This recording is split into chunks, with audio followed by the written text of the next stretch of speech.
Bom, pessoal, boa noite.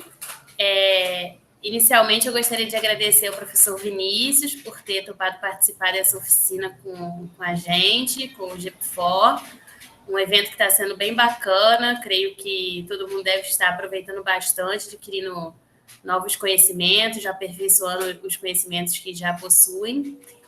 O professor Vinícius, ele é licenciado em Química pela Universidade Federal de Minas Gerais, é especialista em educação inclusiva pela Escola de Governo da Fundação João Pinheiro, mestre e doutor em Educação, com ênfase em Ensino de Ciências pela Faculdade de Educação da UFMG. Ele é professor adjunto no Departamento de Química da Universidade Federal de Viçosa, no setor de Educação Química, e ele possui experiências nos temas de ensino de ciências e química, espaços não formais de educação, inclusão de surdos, educação bilíngue para surdos e diversidade na escola, com trabalhos voltados à educação sociocientífica, educação e cidadania, história da ciência aplicada ao ensino, processos de ensino e aprendizagem em contextos inclusivos. A oficina de hoje, que será ministrada pelo professor Vinícius, tem o tema de educação de surdos, diversidade e multimodalidade em sala de aula, entre o saber e o fazer docente. Agradeço mais uma vez ao professor Vinícius pela disponibilidade de estar aqui hoje e desejo a todos vocês uma ótima oficina. Ótimo. Andressa, obrigado pela apresentação generosa, né? Como sempre, muito atenta. Sempre fico muito constrangido com as apresentações de currículo, porque, na verdade, isso é formalmente o que a gente faz na academia, mas de maneira lateral, existem muitas vivências, eu acho que, sobretudo, momentos como esse, que ajudam a gente se formar a cada dia, né? Com as reflexões, com as possibilidades de troca e coisas que são muito relevantes para a nossa caminhada profissional e também pessoal. Então, agradeço muito a apresentação. Também agradeço a coordenação do evento, né, nas pessoas da professora Rita Márcia, que é coordenadora do GPFOR, minha colega, professora do Departamento de Educação, também o Matheus Santos, foi me orientando, um amigo, o Sidney também, que estão à frente desse evento, e claro, né, a participação de cada uma e cada um de vocês aqui hoje. Em especial, vou citar a Sandra, professora da UFOP, que esteve conosco, e, claro, que está conosco, e junto também a Sandra, a professora Luciana Offert, que ontem deu a palestra de abertura do evento, né? Eu, infelizmente, não pude assistir por estar em aula, então não pude acompanhar ao vivo, mas a gravação está disponível, eu quero também ver com mais tranquilidade. Hoje também eu não consegui ver, por conta da aula. Agora mesmo eu terminei uma aula com a Maiara, né, Maiara? A gente estava junto em instrumentação para o ensino de química, há 1 hora atrás, e aí com o ritmo de aula durante a semana um pouco pesado, eu não consegui parar para ver, mas tenho certeza que foi uma palestra exímia que a professora Luciana deu. E hoje eu quero conversar com vocês sobre a temática que a Andressa já apresentou, que é a educação de surdos, diversidade e a multimodalidade em sala de aula. E vamos tentar estabelecer uma ponte entre esse saber e o fazer docente, né, na nossa conversa. Quando foi proposto uma oficina, eu sempre entendo uma oficina como uma coisa prática. Provavelmente, se tivéssemos uma sala, estaríamos em um espaço mais despojado, sentado em círculo, com uma atividade prática para ser feita. E aí eu vou tentar fazer isso, talvez no finalzinho, com algumas coisas que são atividades mais práticas e que, claro, vou pedir a todas e todos, se puder, abrir o vídeo, né, para que a gente possa conversar um pouquinho e fazer essas atividades. Se não for possível, não há problema. Vocês fazem aí, né, de maneira que for mais adequada a vocês.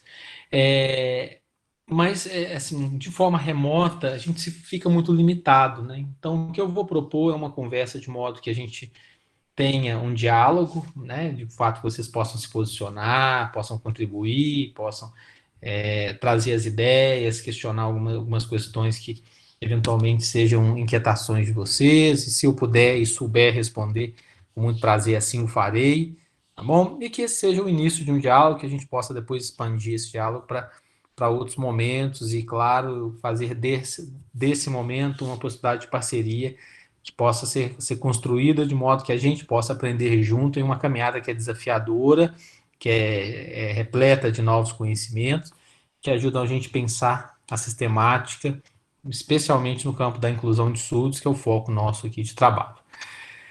Antes disso, quero uma apresentação rápida de cada uma e cada um de vocês. Eu acho importante a gente se conhecer, né? Então, aqui na telinha, a primeira que está para mim é a Sandra. Então, Sandra, conta para a gente o que você faz, aonde você está, né? Embora já fiz uma apresentação informal sua. Muito obrigada, Vinícius. Eu sou a Sandra, eu sou professora aqui da UFOP, sou professora das disciplinas de educação em Química e também atuo na pós-graduação, principalmente com inclusão de cegos e de surdos. Aqui hoje a gente tem até uma das minhas orientandas, né, a Lohane. Obrigada, Vinícius. Tudo bem. Obrigado você, seja muito bem-vinda, você e a Lohane, né? Que bom você com a gente, Lohane. Já já a gente conversa. Agora a Juliane, tudo bem, Juliane? Como é que você está? Olá, gente. Olá, Vinícius. Boa noite. Nossa, tô perdida. Boa noite, Juliane. Eu sou a Juliane, faço licenciatura em Química aqui no UFG. Fui aluna do Vinícius há um semestre. E estamos aqui hoje. Muito bem. Então, Juliane, da licenciatura em Química. Você está em Viçosa, Juliane? Eu estou em Viçosa. Uhum. Tá ótimo, que bom. Seja muito bem-vinda. Tá? Obrigada. Você podia agora apresentar de novo, Andressa.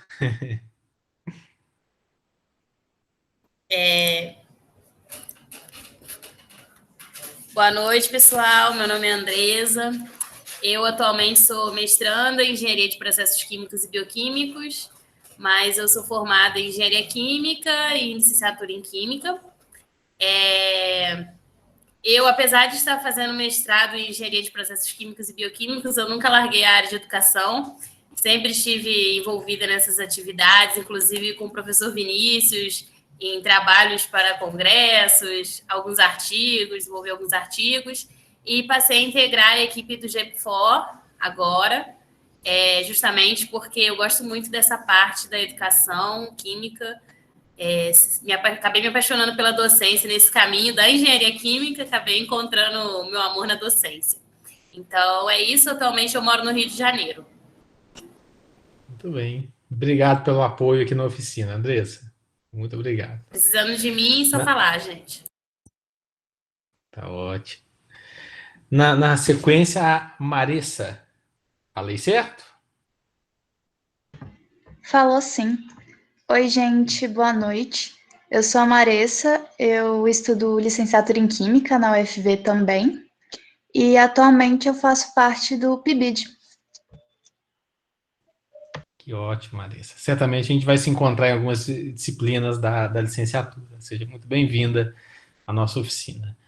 Maiara, tudo bem, Maiara? Boa noite, novamente, né? Boa noite, professor.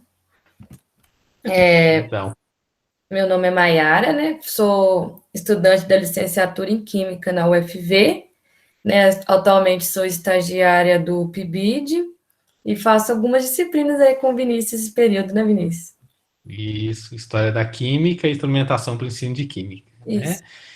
né? A Maiara está em Ervalha, cidade muito próxima a Viçosa, né, Maiara? Isso, exatamente.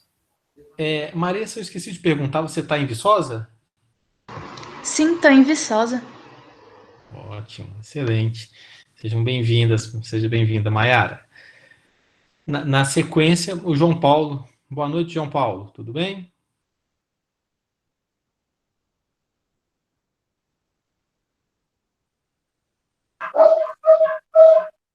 Boa noite. Eu não posso falar muito por causa do cachorro tá latindo ali. Mas Não tem problema não, faz parte.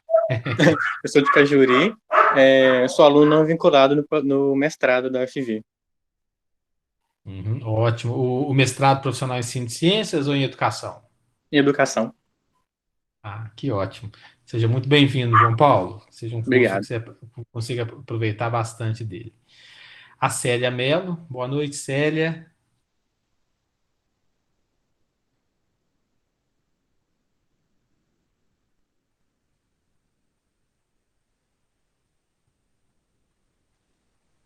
Boa noite, Célia. Bom, Boa noite. tudo bem, Célia? Você é presente para a gente? Você fala de onde? Qual que é a sua formação? Então, só para permitir a câmera. Sim, meu nome é Célia Melo, eu sou estudante da UFV, né? Formada em agronomia e mestre em fitotecnia pela UFV. Agora faço doutorado em engenharia agrícola também na UFV. Então, assim, eu sempre me interessei por temas relacionados à inclusão de surdos, inclusive no ano de 2019, né? Eu fiz, acho que foram 2 módulos, né? Tem um curso, acho que é do Selim, já não lembro, já não recordo bem do Selim, eu fiz. É o CELIB, é o curso de extensão em língua brasileira de sinais. Isso, de sinais, é isso. Então, assim, é algo assim que me chama muito a atenção. Que ótimo, seja muito bem-vinda. Você é de Angola, Moçambique? Moçambique. E Moçambique, que coisa boa. Muito bem-vinda à nossa oficina, tá bom? Sinta-se Obrigada, acolhida aqui.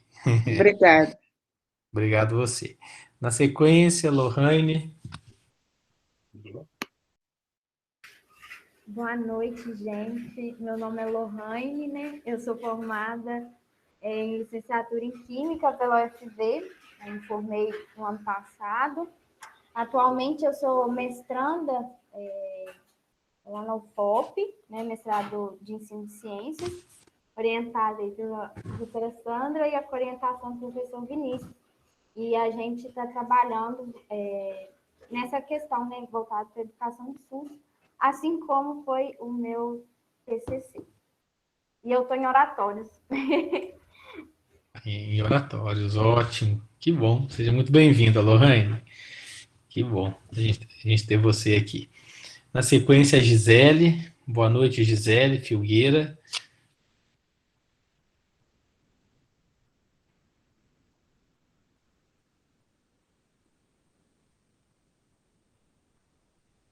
Tá ok, perfeito, Gisele. Sem problema. Você fala de onde? Qual que é a sua formação?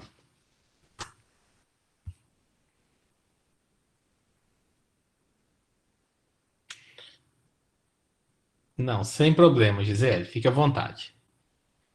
Se você puder falar para a gente aí a sua formação, de onde você é.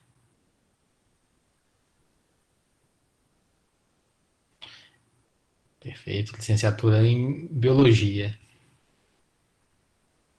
Está no 5º período. Uhum. Você fala de Viçosa mesmo?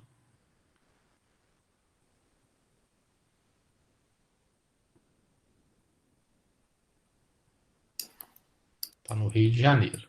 Perfeito. Seja muito bem-vinda à nossa oficina, Gisele.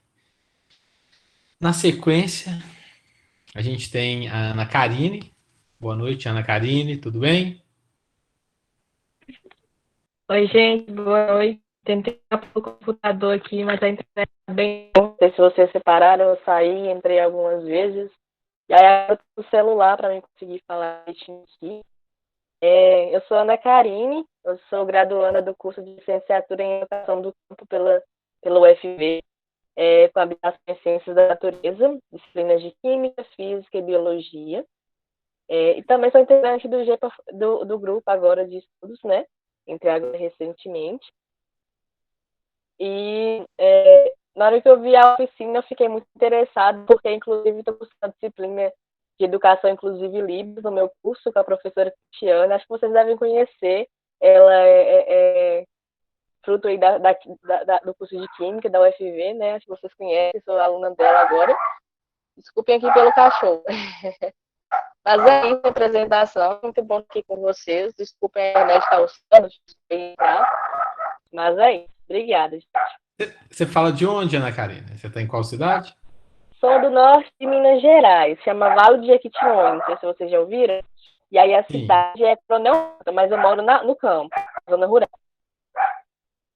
Tá ótimo. A cidade, qual que é o nome? Eu não escutei bem. É Coronel Murta, perto de Araçuaí. Araçuaí é bem mais conhecida. Uhum, perfeito, muito bem. Seja muito bem-vinda, Ana Karine, ao curso, tá bom? Nossa oficina. Obrigado, obrigado você. E para finalizar, a Jéssica. Jéssica que é me orientando no Prof. Ki também, né, Jéssica? Seja muito bem-vinda. Tudo bem? Boa noite. Hoje você está na escola, não tá, Jéssica? Quinta-feira é dia de você. Você está na escola, né? Isso. Então conta pra gente aqui, né, de onde você é. Já disse que você é professora de química, né? E me orientando no Prof. Ki. Você está falando de qual cidade?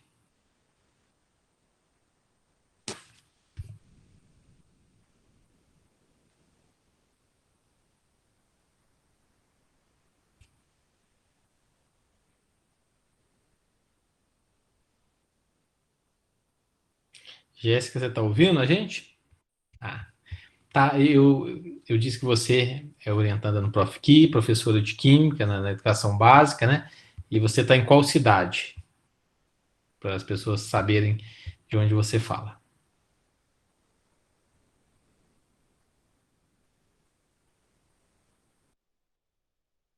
Isso, muito bem. Ela está no município de Faria Lemos, mas ela é de Divino. Bom, feito essa apresentação, vamos conversar um pouquinho sobre a nossa proposta de trabalho hoje. Vou contar para vocês muito rapidamente como que eu cheguei, né, à educação de surdos, como é que isso aconteceu na minha vida. Eu sou natural de Belo Horizonte e quando eu estava lá, né, iniciando o curso de Química, né, eu tive uma imersão, um contato com a comunidade surda, especialmente no momento em que eu fui contratado, ainda no primeiro período, para ser professor de educação de jovens e adultos, supletivo. E foi muito interessante que foi numa época que estava tendo as certificações dos ISO, né, ISO 7000, né, depois foi ISO 9000, ISO 10.000, 11.000, 12.000, 14.000, né, que são certificações de qualidade de muitas empresas que exigiam que todos os seus funcionários tivessem minimamente o ensino superior, o ensino médio, perdão. E naquela ocasião existia também, era algo novo, que todas as empresas com mais de 100 funcionários, elas deveriam ter pelo menos 5% desse quantitativo de pessoas com deficiência. Claro, os surdos eram, na sua grande maioria, as pessoas que mais se inseriam nos diferentes contextos, que eram pessoas mais aptas a desenvolver algumas atividades com especificidades, né, em alguns campos de ação mais mecânica, né, sem nenhuma limitação em relação a isso.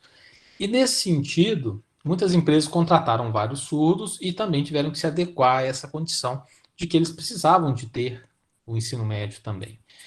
E aí, naquela ocasião, surgiram vários supletivos para atender diferentes empresas, e eu, sendo contratado para ser um professor de um dos supletivos, eu tive destinado a mim uma turma com estudantes surdos. E aquilo era um momento muito novo, no sentido de que eu ainda nem tinha ideia de, num curso de Química, se eu ia fazer licenciatura ou bacharelado. Eu pensava que a minha vida seria no bacharelado, porque eu entrei na universidade dizendo assim, eu quero ser um químico de bancada, um químico de pesquisa, porque é muito mais fácil lidar com átomos e moléculas que lidar com gente, um ser humano, né? É muito complexo tudo isso. E quando eu fui destinado à turma de surdos, e acredito eu que isso aconteceu por dizer assim, foram contratados vários professores, a maioria deles formados, mas vamos colocar esse que é estudante ainda, pouca experiência, colocar lá com estudante surdo, porque se fizer qualquer coisa tá bom. Claro que ninguém nunca me falou isso, mas é uma narrativa que eu interpretei dessa forma. Por que eu fui para a turma de surdos? Não deveriam ser pessoas mais experientes para lidar com as especificidades, com os desafios que aquela turma ia apresentar? E ali, naquele contexto, eu comecei a me ressignificar profissionalmente. E junto desse contexto também me aproximei de um grupo de surdos que era uma comunidade surda no campo eclesiástico, também de uma igreja batista em Belo Horizonte, que desenvolvia um trabalho específico.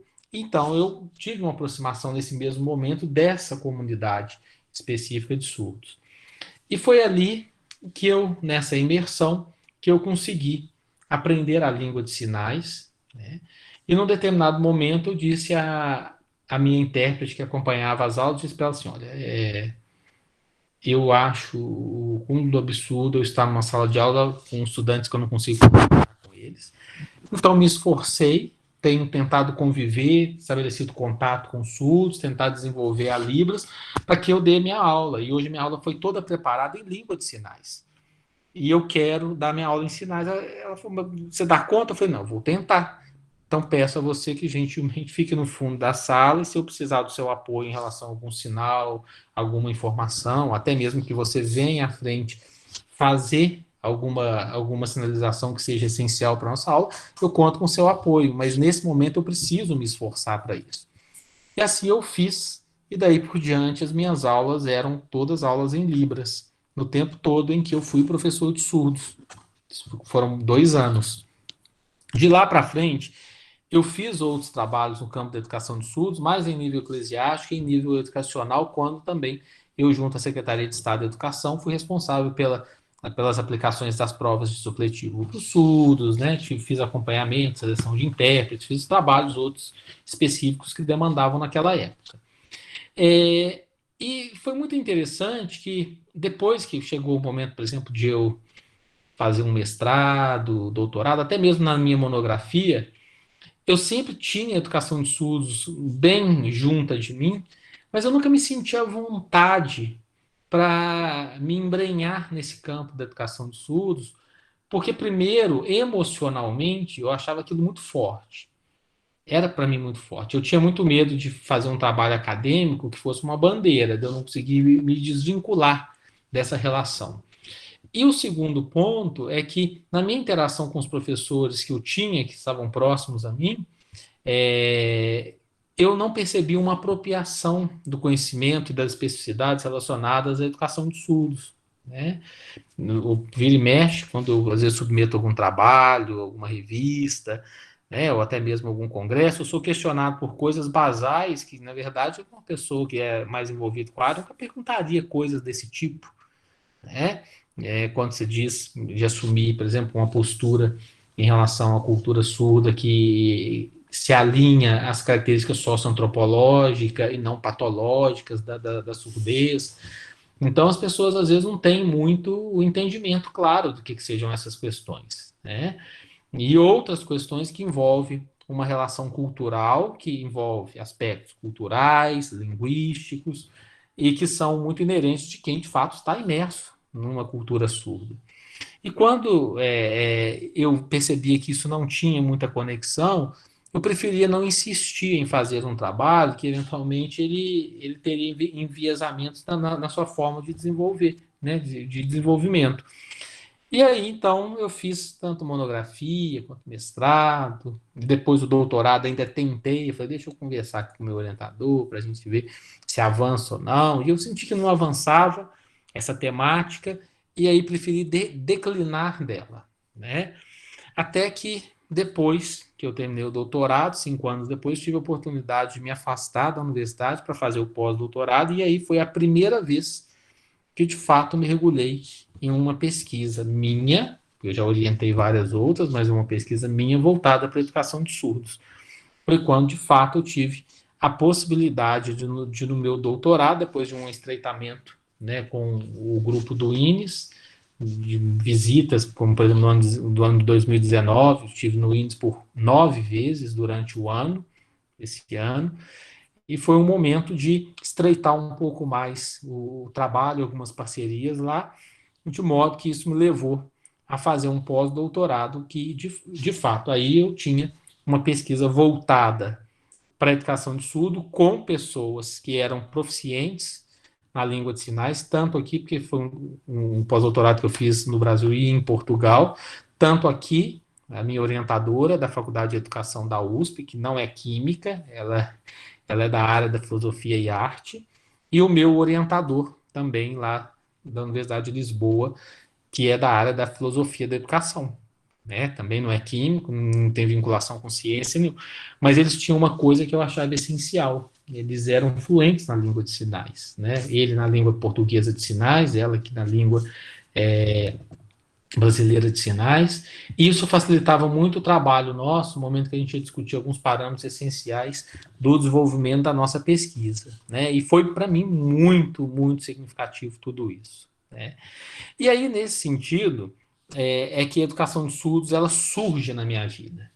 Depois que eu terminei o meu curso de graduação, muito inquieto, fui fazer uma pós-graduação, que foi oferecida pela Fundação João Pinheiro, em parceria com a Fundação Dom Cabral, e que foi uma parceria, que foi uma especialização em educação inclusiva. Na época era praticamente a única que existia, tanto é que era uma temática que estava emergindo naquele momento, e foi um processo seletivo com muitos candidatos, e aí eu tendo sido aprovado ali, foi um momento de quase 2 anos, ficamos 20 meses fazendo essa especialização, e daí eu finalizei ela junto com o mestrado, e dei, entre o mestrado e o doutorado, 3 anos.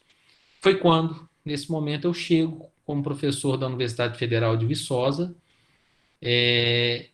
e no meu primeiro mês que eu estava aqui na universidade, eu fui procurado por uma estudante, que ela foi até professora substituta nossa aqui no Departamento de Educação, ela fez um mestrado em Educação com a gente, aqui na UFV.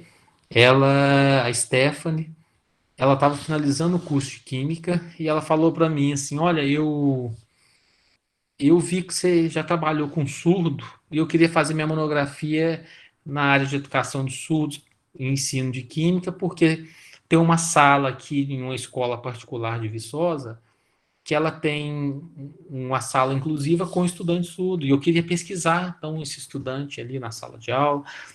Eu falei: olha, que bom, vamos fazer o trabalho, quando é que a gente pode ir na escola? Ela falou assim: amanhã, você pode? Eu falei: posso. Então, amanhã cedo nós vamos à escola, já vamos fazer o primeiro contato e vamos pensar qual será o foco do seu trabalho. E assim a gente fez. Então, ela foi a primeira, depois, em segundo lugar, veio a Cristiane, né? A Cristiane, que foi minha aluna no curso de Química, foi colega da Sandra, a Sandra fazia o doutorado, a Cristiane o mestrado, não é isso mesmo, Sandra? Isso mesmo.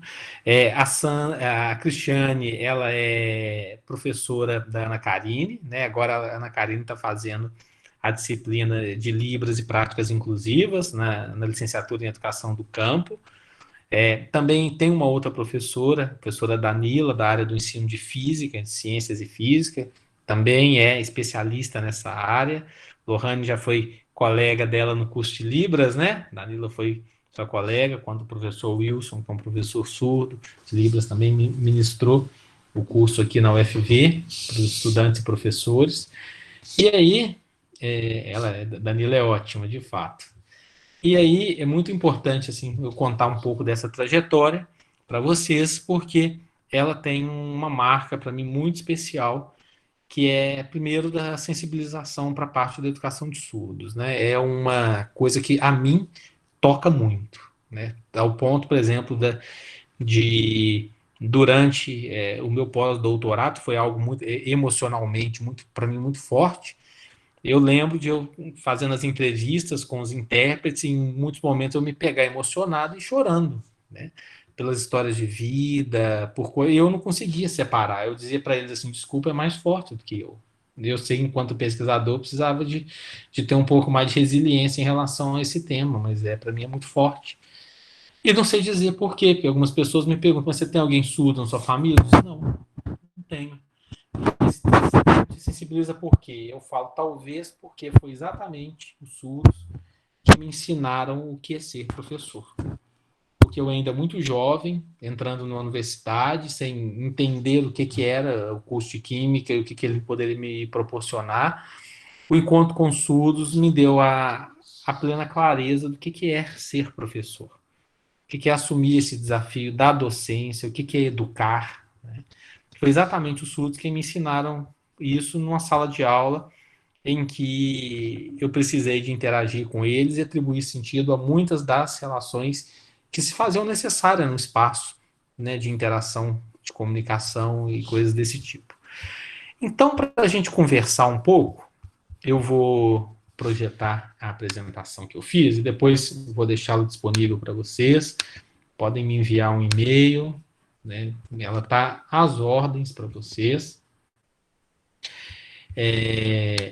Ou talvez possa pedir o pessoal para deixar disponível no site. Vocês estão vendo a apresentação? Sim. Tá, né? Então, primeira coisa é o significado que as nossas mãos têm. Né? Então, vamos pensar isso daí. Quando a gente pensa na língua, eu não quis aprofundar muito nessa discussão, mas é uma temática que eu gosto muito de falar. Se a gente pensa na língua, ela é diferente da linguagem, porque a minha língua é portuguesa, a linguagem é do meu corpo associada à minha língua. Então, no momento que eu falo o português, eu trago para o meu corpo interações que são interações multimodais, em que eu aponto, em que eu olho, que são as relações proxêmicas que a gente estabelece. Então, eu estou olhando para vocês, estou apontando, eu estou gesticulando. Então, isso são ações corporais que ajudam a gente a atribuir sentido ao nosso discurso. E é natural, é algo natural da gente. Então, por exemplo, eu não pensei em fazer assim, é algo natural. Aconteceu da minha mão começar assim e fazer assim. Agora eu tenho consciência do que porque eu quero mostrar para vocês que esse movimento foi natural. Então, isso faz parte de uma forma performática que a gente tem de interação discursiva que se dá num processo de construção dialógica dentro de sala de aula que muitas vezes insere no discurso os gestos, que são algo natural. Isso, inclusive, já foi estudado por alguns pesquisadores aqui do Brasil, da UFMG, o professor Eduardo Mortimer, um grande especialista nessas questões que envolvem interações discursivas, depois ele avançou para as questões dos gestos, a professora Ana Luísa de Quadros também, e vários outros colegas professores que também tiveram uma trajetória tentando buscar um conhecimento nessa área. Pensando um pouco nisso, vamos tentar entender alguns significados de coisas importantes. Primeiro, a simbologia que traz o acessível em Libras, que tem hoje já, ainda bem, né, se faz presente em muitos contextos. Permite a identificação das pessoas que se comunicam em Libras, dos locais, dos produtos e dos serviços que são acessíveis em Libras. E um outro símbolo, que é o símbolo internacional da surdez, que ele permite a identificação das pessoas com deficiência auditiva ou surdez dos locais e serviços habilitados para o uso dessas pessoas. E, por exemplo, aqui a gente vê esse símbolo, eu já vi várias vezes esse símbolo em vários aeroportos fora do Brasil, né? Então, ali indica que você tem a possibilidade de solicitar alguém, né? Se chega alguém que é ensurdecida ou oralizada, que utiliza sinal, então você tem a possibilidade de solicitar que essa pessoa tenha um apoio naquele espaço. Provavelmente ali tem um profissional que vai poder ajudar. O importante é a gente entender que isso são coisas diferentes. Esse símbolo, se eu tenho ele em algum material, indica que esse material é acessível em Libras. Então, por exemplo, essa nossa oficina aqui, esse símbolo ele não vai existir, ela não é acessível em Libras, nós não temos um intérprete aqui. Ela seria acessível em Libras, por exemplo, se eu estivesse falando em língua de sinais, tivesse um surdo aqui acompanhando, e todos vocês fossem fluentes e pudessem entender aquilo que eu estou passando também. Porque não adianta eu trazer acessibilidade para Libras e tirar a acessibilidade do português.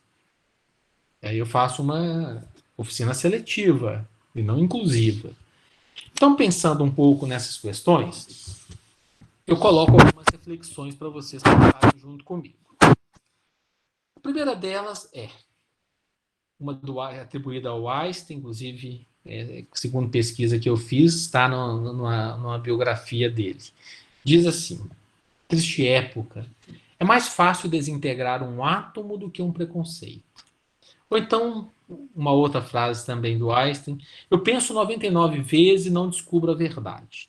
Paro de pensar, mergulho em profundo silêncio e eis que a verdade me é revelada. Eu trouxe essas duas reflexões para primeiro a gente pensar o seguinte. Quando a gente se embrenha para o campo da inclusão, é necessário ter a consciência que a gente hoje se imerge numa sociedade que é feita para iguais e não para diferentes. Esse é o primeiro ponto que a gente tem que pensar. Segundo ponto é que quando nós temos a cultura surda, é no silêncio dessas interações que também eles conseguem entender a fragilidade de um mundo que não é feito para os iguais. É um mundo que, inclusive, não é feito para entender as diferenças. E ao pensar um pouco sobre isso, a gente tem que entender até, ou buscar compreender até, como que essas diferenças culturais, elas perpassam os surdos, e eu acho que o melhor livro para que vocês talvez entendam um pouco sobre isso, ou venham a descobrir algumas coisas, é o livro Vendo Vozes, uma viagem ao mundo dos surdos.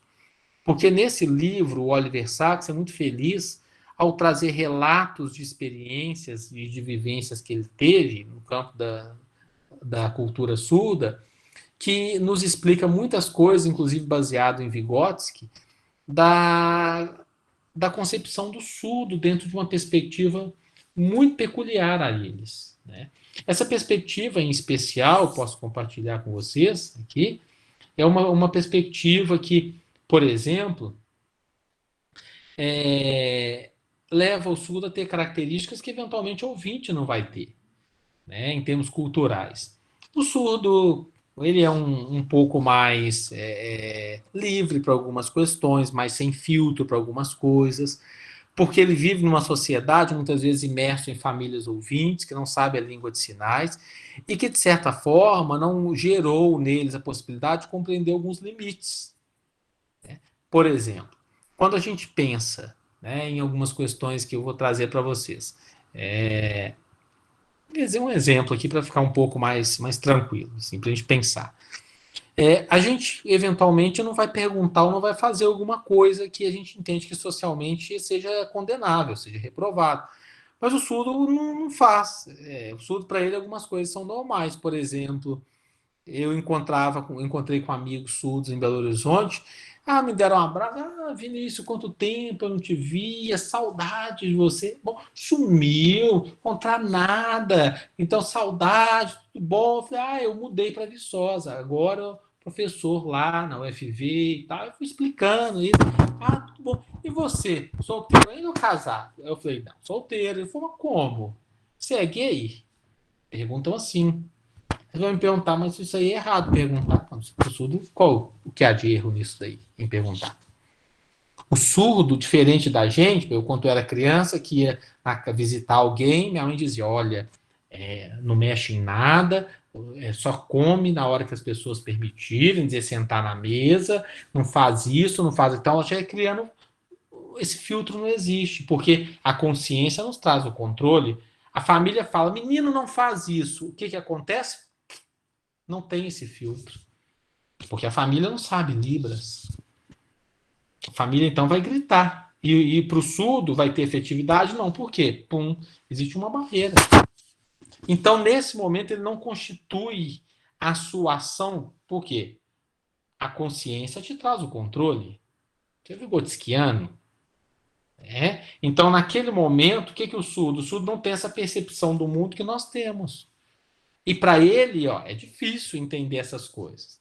Enquanto eu lembro que eu encontrei com um surdo trabalhando no supermercado, ele, tudo bom, eu trabalhando, meu salário é R$900, isso já faz alguns anos, meu salário é R$900, o salário seu como professor da UFV, quanto é que é?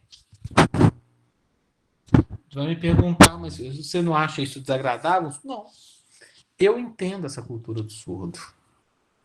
Então, para o surdo, isso não é normal. Isso não é anormal. Mas a pessoa que, eventualmente, não encontra essa cultura tem um choque muito grande. Porque não tem o entendimento do significado que é atribuído a esse contexto de uma situação de privação linguística muito grande ao longo da vida. E que gera perdas, inclusive perdas do ponto de vista atitudinal e comportamental. Nesse sentido, para a gente pensar nesse direito de ser diferente ou indiferente, já que a gente vive numa sociedade que, de certa forma, ela é para iguais e não para diferente, ela se torna indiferente a muitas práticas. Quando nós pensamos nos surdos em foco, a gente tem alguns contextos interessantes, né? Você pode ter um contexto que já não existe, esse eu posso dizer não existe mais, né? Que é o contexto, quer dizer, não existe diretamente, né? Ele não pode existir, que é o da exclusão e o da segregação. Então, esses contextos, a princípio, eles são contextos que eles já se fecharam, eles já não existem mais, né? As possibilidades de eles existirem hoje são poucas. Só que quando a gente sai desse contexto e vem aqui para a integração e a inclusão, a gente tem momentos que são diversificados, porque a integração precedeu a inclusão. A integração foi quando se propôs colocar nas escolas, sem a mínima possibilidade de adequação desses sujeitos, então colocar esses sujeitos em escolas, de modo que eles pudessem se desenvolver dentro daquilo que fosse possível a eles, sem que a escola pudesse fazer absolutamente nada. Então eles estavam ali como um espaço de socialização. Depois vem as políticas inclusivas, que buscam formas de adaptação, de adequação, que ajudam essas pessoas a se desenvolver num processo que eu chamo de equiparação de oportunidades, e não de favorecimento. E não de favorecimento. Então, isso é uma coisa que tem que ficar muito clara para a gente. Porque, às vezes, o que acontece? A escola tem um surdo, aí o professor, ele não é capaz, não tem capacitação. Então fala, surdo, coitado, doente. Então, o que eu vou fazer? Eu vou aprovando, ou seja, eu vou empurrando. E o surdo, ele não consegue se desenvolver.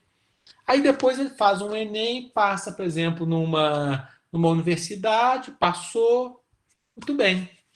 Chega na universidade, aí é reprovado uma disciplina, na outra fala, mas o que é? A universidade está com preconceito contra mim? Porque eu, na escola, sempre passei. Então, estou dizendo para vocês algo que o surdo me falou na universidade. Sempre passei. Física passava, matemática passava, química sempre aprovado. E como aqui na universidade? O que é? Preconceito contra mim, que sou surdo? Porque eu não estou entendendo. Reprovado. Eu falei, não, calma. A escola, não é que você passava, o sinal certo é que você era empurrado, porque lá os professores não tinham a consciência certa de te ajudar a desenvolver. Faltava isso para eles.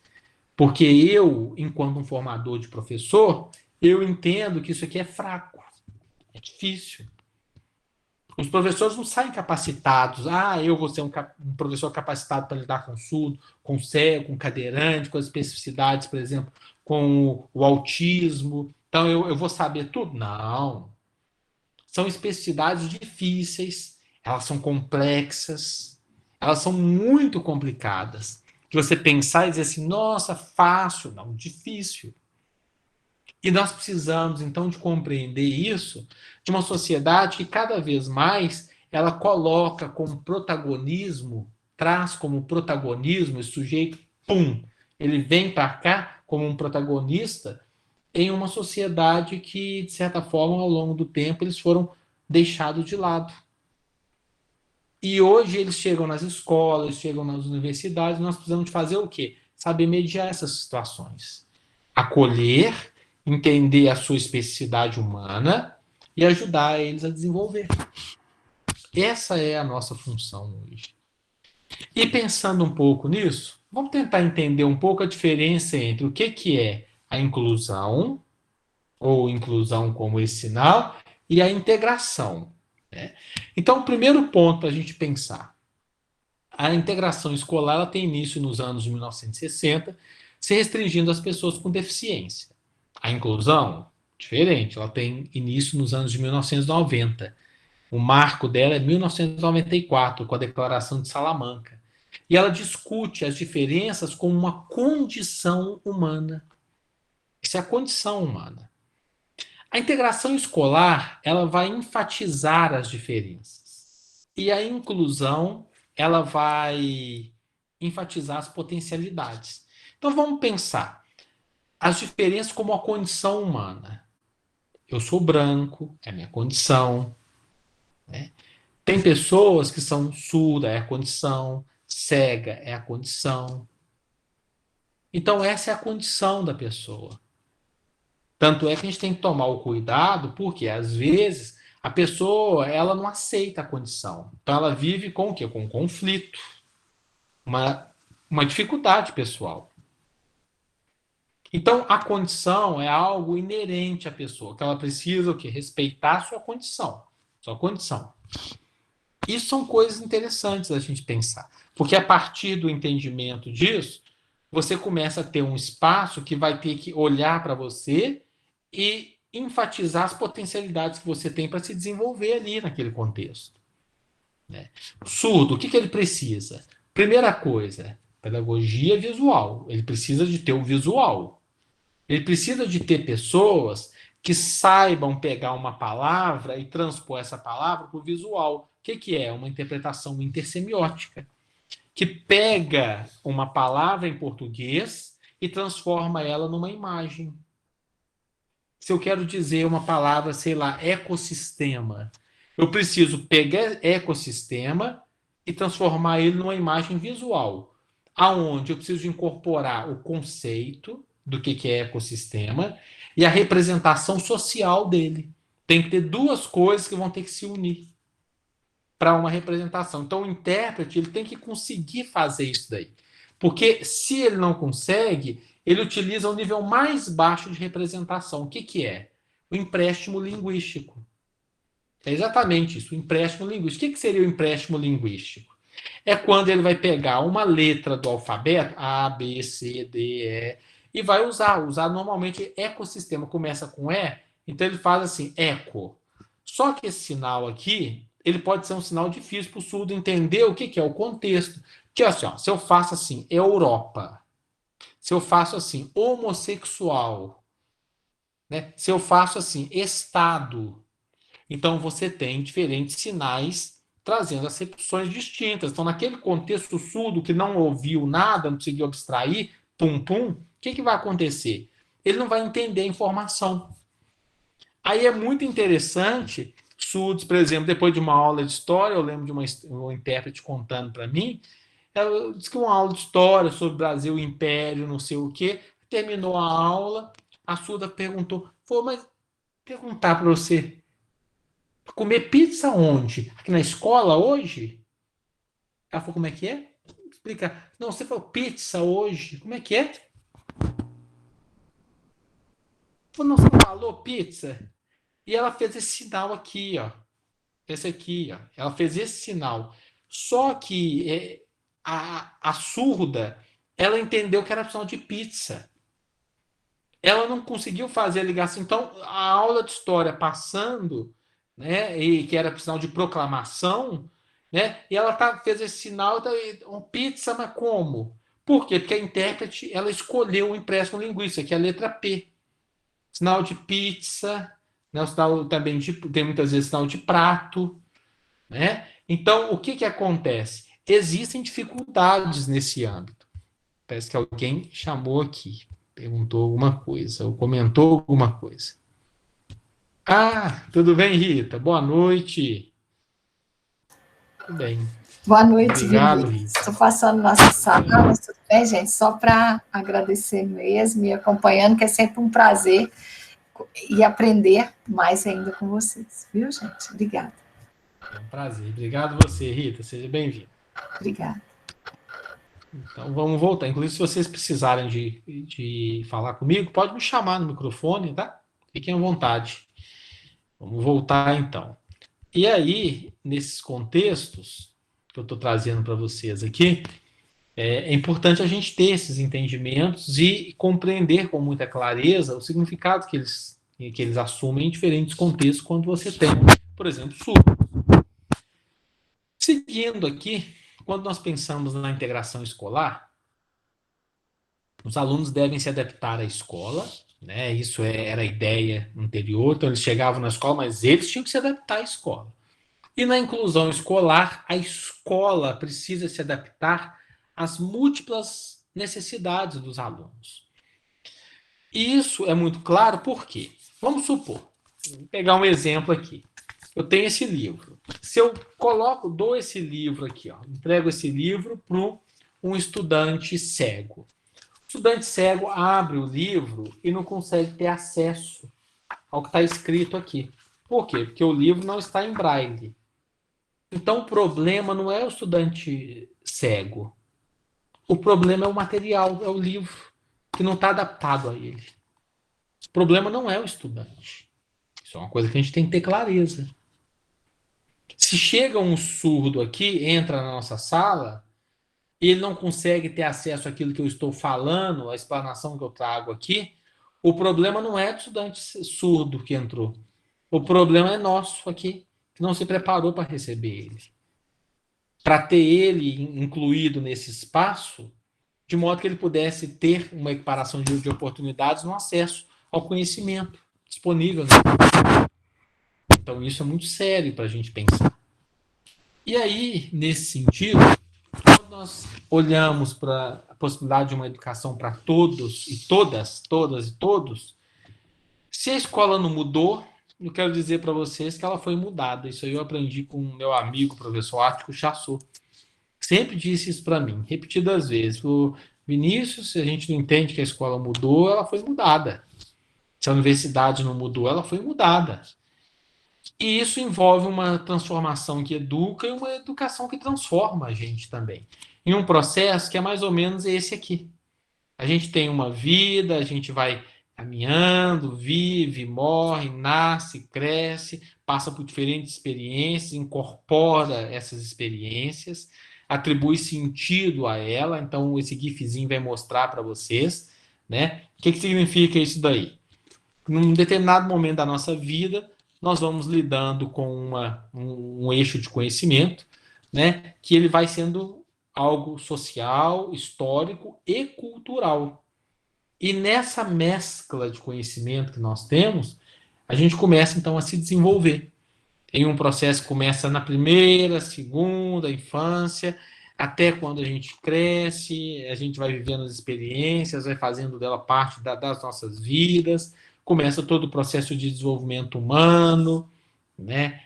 Cresce, tem filho, né? Busca a felicidade, passa a vida, até que chega o momento que a gente encontra a única certeza que a gente tem na vida, que do pó a gente veio e ao pó nós se tornaremos um dia. E aí, ao pensar sobre isso, né, nessa educação, nessa transformação que educa e nessa educação que transforma, eu fico refletindo sobre uma frase do professor Lino de Macedo, que é aposentado do Departamento de Psicologia da USP, quando uma vez, num evento que eu participava com ele disse que, em pleno século XXI, falar de educação inclusiva deveria ser pleonasmo, ou seja, todo mundo já deveria saber, ou seja, educação que não é inclusiva não é educação. E a gente precisa de ter um pouco essa noção. Porque a educação ela deve ser disponível para todos. Mas existem pessoas que defendem, ainda nesse momento, que a escola, quando se torna inclusiva, aberta à diversidade, a escola perde o seu foco. Eu não acredito nisso. Porque a escola não é um espaço só para você se entender como um cabeça de aprender matemática, física, química, biologia. A escola é um espaço de ressignificação de práticas. E a gente também se adapta e se torna uma pessoa melhor quando a gente está nesse espaço e a gente busca aprender com esse espaço e com o sentido que esse espaço tem na vida de cada um de nós. Lidar com a diversidade é uma forma da gente entender o mundo real como ele é. Porque essas pessoas precisam ter lugar de destaque e protagonismo na sociedade também. E por que eles não têm? Porque a gente, culturalmente, foi moldado em uma sociedade feita para a igualdade e não para a diferença, lamentavelmente. Então, esse é o cuidado que a gente tem que ter. E, especialmente no campo dos surdos, eu sempre prefiro falar de direito linguístico a falar de acessibilidade em Libras. Por quê? Acessibilidade dá muito foco do surdo como alguém que é deficiente. E eu não entendo o surdo como deficiente. eu entendo surdo como uma diferença linguística. Só isso. Simples assim. Surdo não tem problema nenhum. Ele só é surdo. E por ser surdo, usa uma língua diferente da nossa. Da mesma forma que eu interajo com pessoas de outras línguas, tenho amigos muito próximos, são árabes, né? E, claro, eles têm a sua cultura, a sua forma de falar, que é muito peculiar à cultura deles, né? E nesse sentido, o que acontece? O entendimento que a gente tem que ter é que eles falam uma língua diferenciada, como o surdo também fala, com a diferença de que ele nasceu fora, o surdo nasceu no Brasil. Então ele fala uma língua que já está reconhecida, não vou dizer que ela é uma língua oficial, porque se fosse oficial deveria ser ensinada nas escolas como o português é, né? Então eu falo que é uma língua oficiosa, mas está aí, existe lei que mostra isso. Eu sempre coloco o surdo como uma diferença linguística. Eu sempre coloco o cego como uma pessoa, por exemplo, que também não tem problema nenhum. Ele só não enxerga. Aí vai me dizer, mas isso não é uma limitação? É uma limitação quando a gente tem uma sociedade que não é preparada para adaptar a necessidade desse diferente sujeito. Se a gente conhece o livro do Vygotsky, Fundamentos da Defectologia, nesse livro eu acho muito forte o que ele traz, que é os métodos adaptativos. Se você fornece todos os métodos adaptativos às pessoas que têm, porventura, algum tipo de problema ou deficiência, esses métodos adaptativos ajudam as pessoas a se desenvolver como todos os demais. Se não tem isso, essas pessoas elas não têm seu desenvolvimento garantido. Isso eu estou dizendo da década de 30 do século passado. E essa discussão parece, mesmo que ela tenha se aproximado da educação, parece que ela ainda não repercute na educação. Mesmo vivendo já quase 100 anos depois de ser posto por Vygotsky. Isso também está muito bem discutido no documentário As Borboletas de Zargovsky, que é um documentário que trata de uma escola para surdos cegos em Moscou, na Rússia. Ali também, baseado em todos os pressupostos de Vygotsky, ali a gente tem clareza de que a adaptação leva as pessoas a terem a possibilidade de interagir num mundo melhor e mais adaptado às necessidades delas. Então, não pensem que quando eu digo assim, o surdo tem problema, ele só é surdo, o cego não tem problema, ele só é cego. Não acha que isso seja uma distorção. Isso é um olhar que eu tenho de colocar o surdo não num patamar de deficiência e de incapacidade, mas num patamar de direito, de acesso linguístico. Tanto é que hoje eu não escrevo mais, né, as coisas que eu faço, eu não escrevo mais assim, as pessoas deficientes. Eu coloco, incluindo os surdos, eu coloco as pessoas com deficiência e as pessoas surdas. Eu tiro desse escopo os surdos. Porque hoje eu tenho o olhar de que o surdo é uma diferença linguística. Ponto. O eu que ouço, eu tenho os canais de acesso ao conhecimento, o canal oral, auditivo. O surdo é o canal gestual e visual. É o espaço visual. É exatamente esse o canal de acesso. Então, ele tem o espaço e o visual como canal de acesso ao conhecimento. Ponto final. Então, se eu dou a possibilidade do surdo ter acesso a esse conhecimento, eu não posso colocar ele como um deficiente, porque a surdez não faz menor. E pensando nisso, nós temos a Lei 10.436, de 2002, que ela foi oficializada no dia 24 de abril de 2002, e ela fala a respeito da língua de sinais brasileira, ou a língua brasileira de sinais, a Libras, né? O decreto que vai regulamentar essa lei, que ele é o 5.626, de 2005, ele foi oficializado no dia 22 de dezembro de 2005, e foi feito com o intuito de regulamentar essa lei que trata da Libras. Depois temos a lei número 12.319, que é de 2010, com tema relacionado aos surdos. Ela vai oficializar no dia 1 de setembro de 2010, né, que veio regulamentar a profissão do tradutor e intérprete de Libras, que é a língua brasileira de sinais. E aqui tem um vídeo que eu gosto muito. Eu não sei se vocês vão conseguir ver ele. Porque... Deixa eu só...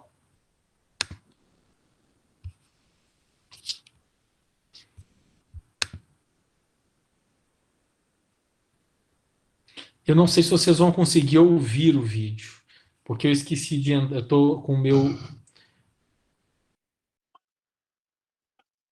Vocês ouviram? Só voltar a vocês. Não. Vocês ouviram? Não. Não, né? Tá. Então, eu vou fazer o seguinte, porque senão eu teria que sair e entrar pelo... Eu esqueci pelo o Google Chrome. Eu vou fazer diferente, então. Professor, o que eu vou fazer? Oi. O senhor, se tiver o link, pode mandar no chat para o pessoal assistir. Vou fazer isso agora, é melhor. E aí eu envio aqui para vocês. Ô, Vinícius, Oi, se por um acaso você quiser que projete aqui, é só me mandar pelo WhatsApp também, que aí eu ponho o que, não sei se vai fazer, se é importante para sua interação, né? Assim. É importante, Sandra, eu mandei, sempre você pode passar, eu vou parar a apresentação aqui, aí você apresenta ele para a gente, Sandra, por favor? Com certeza. Ele está aqui no chat. Tá. Muito obrigado, Sandra. Que isso?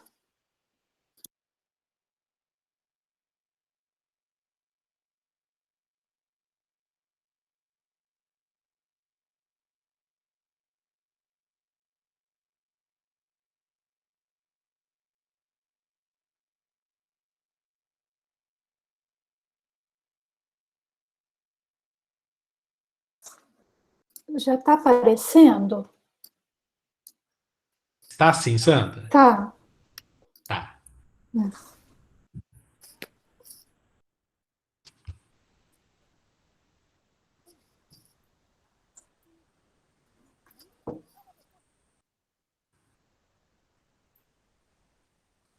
Ele tá devagar.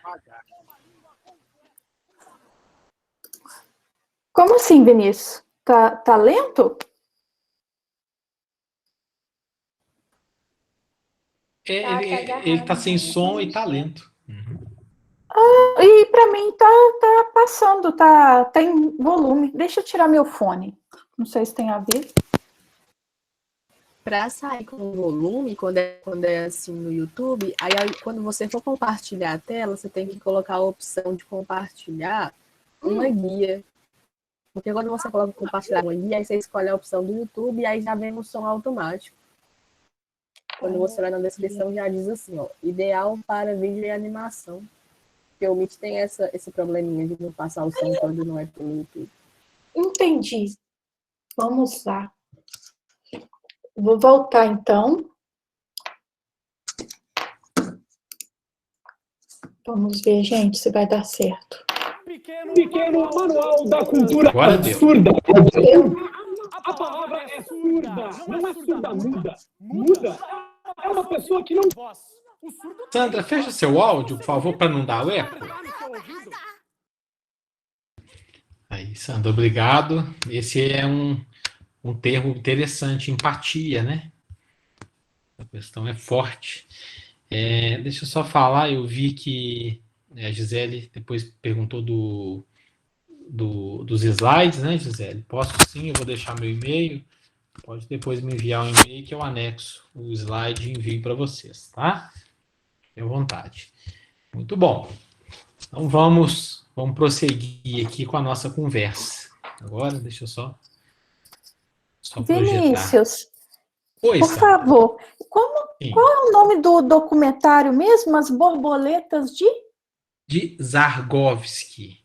Tá, ok, obrigada. Borboleta de Zargovski. Depois eu escrevo para vocês, é Zargovski, no final com KY. Zargovski. As borboletas de Zargovski. Obrigada. Nada. E, inclusive, ele está no YouTube, numa versão bastante antiga, sabe? Ainda de VHS. Então, ela não está com uma qualidade muito boa, não. Porque é um documentário da década de 1990. Se não me engano, ele é de 91. Bom, então vamos voltar aqui para a nossa conversa. E vocês podem me interromper, por favor, tá? A hora que entenderem adequado. Então, já passamos esse vídeo. Eu gostaria depois de comentar algumas questões sobre ele, mas eu acho que vou fazer isso ao longo da minha fala. Primeiro, pensando nessa relação de surdez, quando se pensa no campo clínico-terapêutico, né? A surdez, muitas vezes, as pessoas entendem como uma deficiência, valoriza muito a linguagem, a língua oral auditiva, né? E é corrigida por meio da reabilitação. Quando a gente se alinha, aí é onde eu me alinho, ao campo socioantropológico, a gente entende o surdo, que o surdo é uma diferença, começa a valorizar a língua dentro de um campo visual e espacial, e a gente reconhece como uma diferença cultural e uma diferença linguística, é claro, né? Então, é uma diferença linguística e cultural. Esse vídeo aqui também, do Léo Castilho. Aí, Sandra, você faz a gentileza de novo de passar ele para a gente? Esse Faço, é curtinho. sim. Vou enviar aqui para você.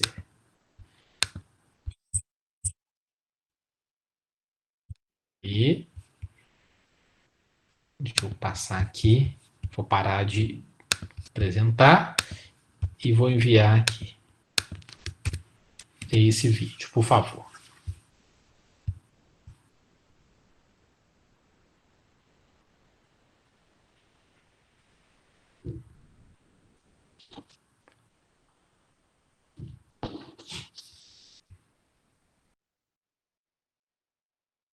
Por causa dos preços das passagens. Do outro, tem gente que tem milhas, mas não usa. E aqui tem gente que resolve.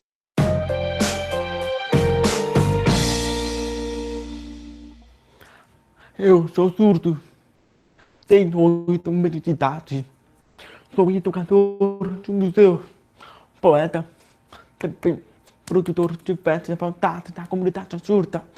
A comunicação entre os surdos geralmente é visual, impressão facial, no corpo, as mãos, também leitura labial, porque nós temos limites de audição.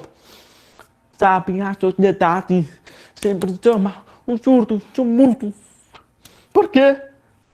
Surdo tem voz. Queria eu grito de ouvido. E aqui eu vou gritar.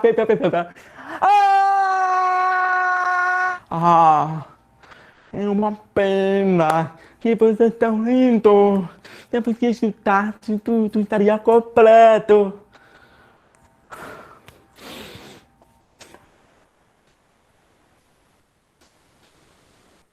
Completo. Não? Apenas só minha audição. Funciona um jeito a sociedade quer. O resto do meu corpo, perfeito, ó. Já fiz aula de dança, balé, sapateado, hip hop, jazz. Já fiz o curso de DJ. Curso de DJ, já fiz. Por causa da falta de conhecimento, muita gente fala que não parece surdo. Surdo não parece. Precisa ter cara que parece surdo. Hoje, tá muito sensibilidade para surdo, muito alguns lugares. Estão começando a ter intérprete livre, ok?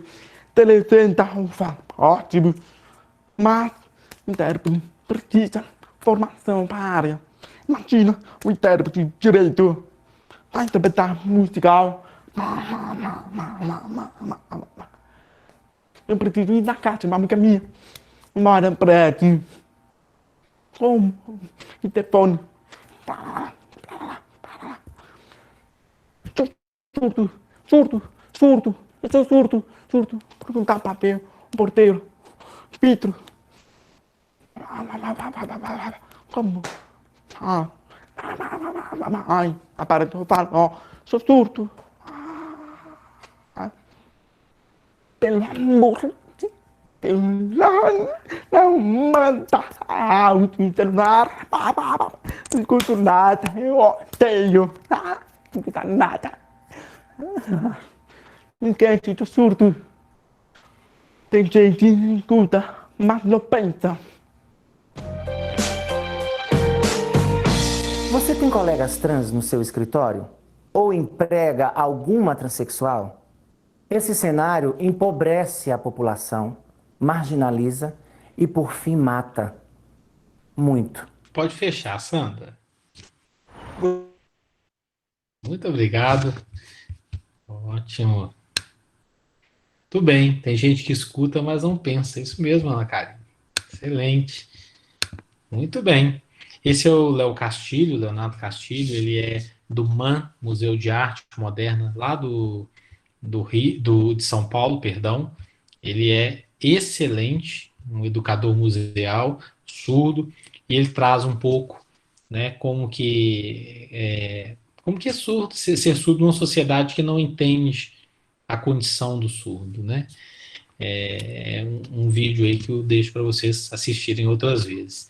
Ou seja, quando a gente pensa na diferença, é importante a gente também, enquanto professor, articular estratégias metodológicas adequadas a essas diferenças, entender o direito que o surdo tem ao intérprete educacional e a responsabilidade do professor, que, lembrando, não é o intérprete que é o responsável pelo surdo, é o professor. Então, tem alguns professores que dizem assim, ó, na minha sala eu tenho 32 alunos e um surdo. Eu falei, como é que é? Não, eu tenho 32 e um surdo. Parece que é um extraterrestre que está na sala dele ali. Não, ele tem 33 alunos.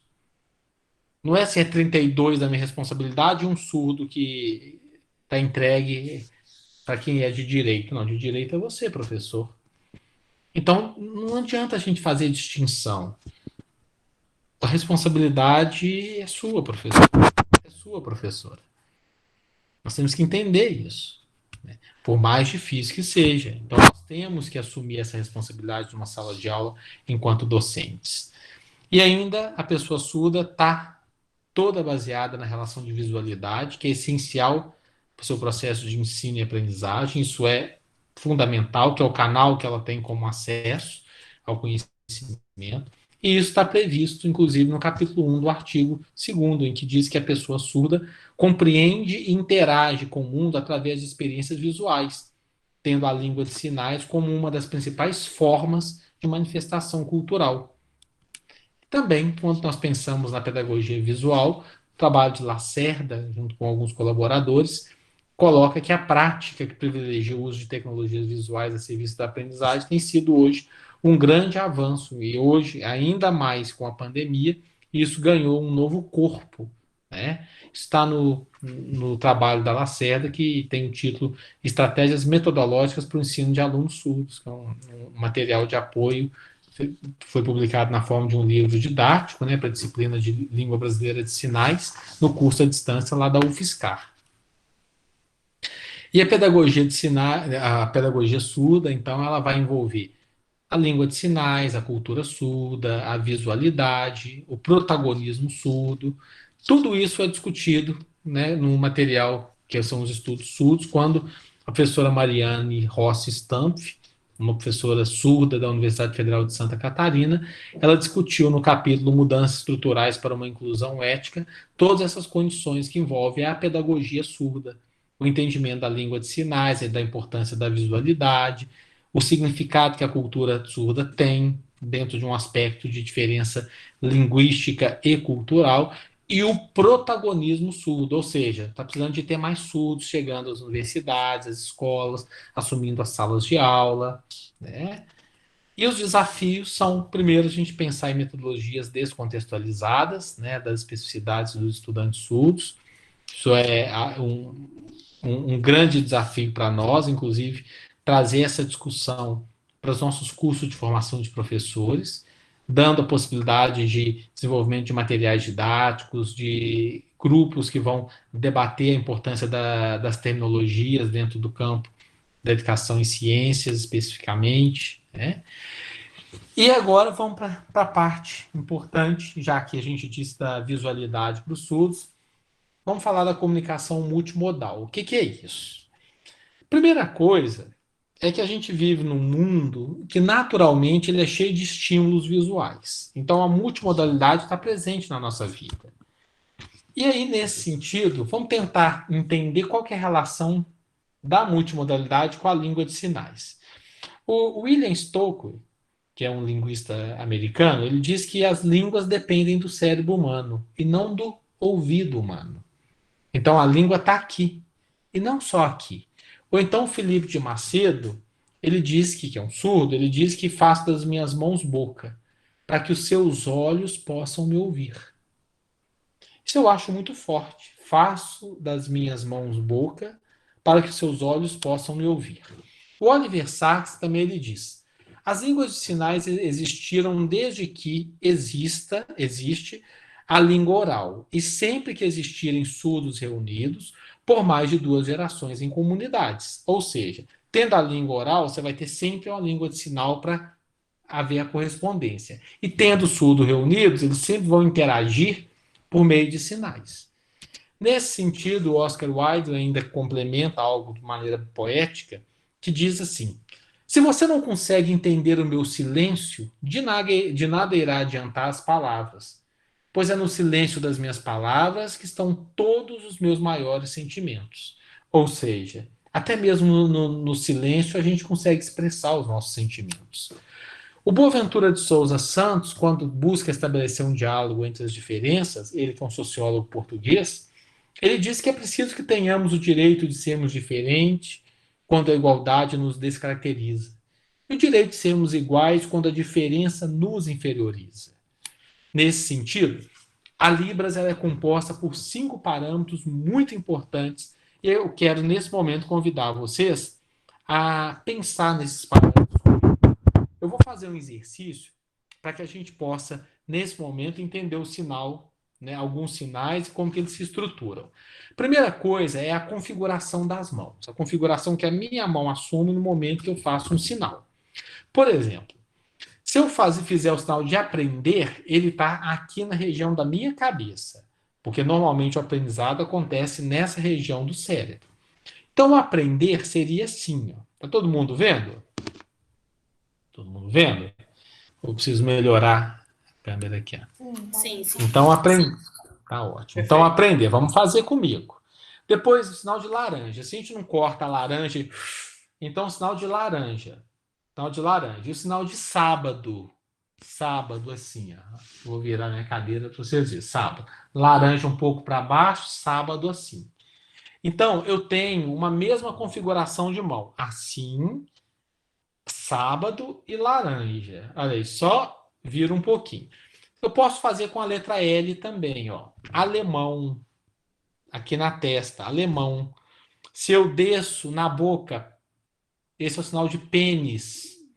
Se eu coloco aqui e mexo meu dedo, água. Se eu venho aqui, o sinal de ter. Olha que interessante. 1, 2, 3, 4 sinais. Tudo com a letra L, só que incidindo em pontos de articulações diferentes. Testa, boca, queixo, peito. São os pontos onde o sinal articula. A minha configuração de mão em L. Olha que interessante. Estão percebendo que coisa interessante? Vamos lá para a próxima. O ponto de articulação, conforme eu disse, é o lugar onde incide a mão configurada. Por exemplo, na região da testa, entender, ideia, ou então algumas pessoas fazem ideia ou ideia, bobo, tudo na região da testa ou têmpora, aqui na parte lateral da testa. Então, o espaço onde o ponto articula é aqui. Se eu tenho um espaço neutro, por exemplo, nadar, empurrar, nadar, empurrar. Então, isso é um espaço neutro, um espaço aqui na frente do meu corpo. E outros sinais, como, por exemplo, gostar, fazem comigo. O sinal de coração, olha aqui no tórax. E o sinal de amar. O sinal de amar. Tá bom? Algumas pessoas me perguntam, mas amar não é isso aqui? Não, isso aqui é diferente. Isso aqui é I, é o I, o L e o Y. Na hora que eu junto isso tudo na minha mão, é o sinal de I love you. Esse é o sinal que se usa I love you na língua americana de sinais, American Sign Language, e também na língua brasileira de sinais. Isso é compreendido pelos surdos e sai do coração. Ele vem daqui para a pessoa a qual você direciona. Tá bom? Depois vem o movimento. O movimento, que é o diferencial para os sinais com a mesma configuração de mãos e ponto de articulação. Por exemplo, sinal de trabalhar, eu vou trabalhar. E o sinal de viajar, aqui, ó. Então, trabalhar e viajar. Então, eu posso pedir para vocês, Vinícius, repete para mim de novo. Repete para mim de novo. Então, olha aqui, é mão e L para dentro. Então, eu vou pedir um livro emprestado. Sandra, você pode me emprestar o livro? A Sandra me empresta. Eu falo, não é esse, é o outro livro. O outro. Então, de novo, outro, para fora, outro. Tá vendo? Então, é o livro? Outro. Não, esse não, outro. Tá vendo? Então, você vê que tem o mesmo, você tem a mesma configuração de mão. O que muda é o movimento. Vai repetir de novo, de novo. Me mostra, deixa eu ver, de novo. Então, livro, não, esse não, outro. Tá vendo os movimentos? Como é que são? E tem também a orientação e direcionalidade. Eu posso, por exemplo, falar que eu vou e venho. O ir e o vir. Olha aí. Oi. Pois não. Você poderia, por favor, trocar a imagem, a sua imagem para ficar no tamanho da imagem do slide e eu acho que permitiria uma maior visualização, né? Posso sim. Célia, uma outra possibilidade também é se você ampliar a minha imagem, se você clicar nesse pontinho que tem aí. Tá bom? A gente tá com o professor do Acre aqui também. Professor Jonatas Costa, lá do Acre. Muito bem, seja bem-vindo. Obrigada, consegui ampliar.